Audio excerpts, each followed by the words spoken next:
একবার এক ব্যক্তি এক বিশেষ সংশয়ের সমাধানের জন্য বারদির আশ্রমে বাবার কাছে উপস্থিত হন। বহুকাল হতেই তার মনের মধ্যে এক প্রশ্ন, গুরু যে মন্ত্র দিয়েছেন তাতে অশুদ্ধি আছে, এমন অশুদ্ধ মন্ত্র জপের আদৌ কোনো ফল আছে কিনা। বাবা লোকনাথের তেজোদ্দীপ্ত শ্রীমূর্তি দর্শন করে এই ধরনের প্রশ্ন করতে তিনি মনে মনে বিব্রত বোধ করেন।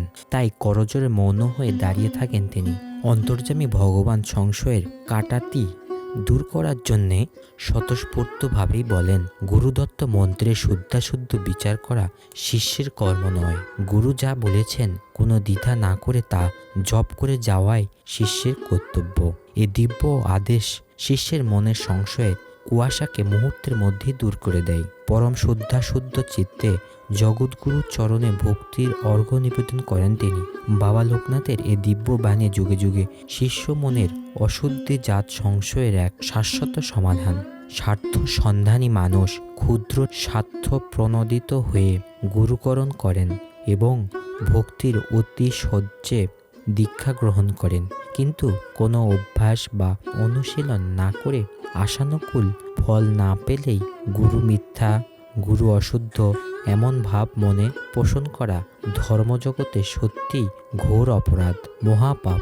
বাবা লোকনাথ আধ্যাত্ম মার্গের প্রতিটি পথিককে উদ্দেশ্য করে বলছেন, একবার গুরুরূপে কাউকে গ্রহণ করলে কায়মনোবাক্যে তার চরণে শুদ্ধা এবং বিশ্বাস স্থাপন করে মন্ত্রমূলম গুরুবাক্যম এই ভাবকে অন্তরে দৃঢ়ভাবে ধারণ করতে হবে।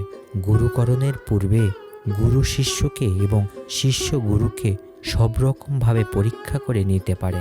স্বামী বিবেকানন্দ শ্রী রামকৃষ্ণ পরমহংসকে গুরুরূপে মেনে নেওয়ার আগে কতভাবেই পরীক্ষা করেছেন, কিন্তু যেদিন অন্তর থেকে বুঝলেন শ্রী রামকৃষ্ণই তার নির্ধারিত পুরুষ, যিনি তাকে পরম লক্ষ্যে নিয়ে যেতে সক্ষম, সেদিন সর্বতোভাবে গুরুচরণে নিজেকে অর্পণ করে শ্রী রামকৃষ্ণময় হয়ে গেলেন।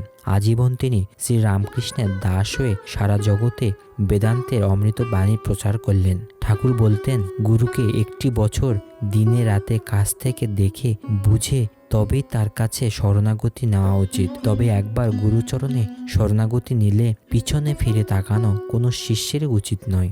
যে শিষ্য গুরুর ভালো মন্দ বিচার করে সেই শিষ্য গুরুতত্ত্ব বুঝবার চেষ্টা করেনি।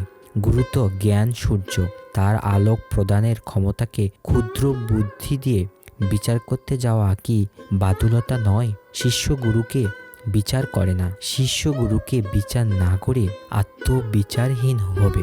ধর্মাচরণে নিজের কতটা সত্যনিষ্ঠা আছে এ বিষয়ে নিজেকে গভীরভাবে বিচার করবে। গুরুকে বিচার করা পাপ।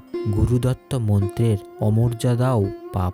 যার গুরুনিষ্ঠা নেই তেমন শিষ্যের পক্ষে আত্মজ্ঞান লাভ অসম্ভব।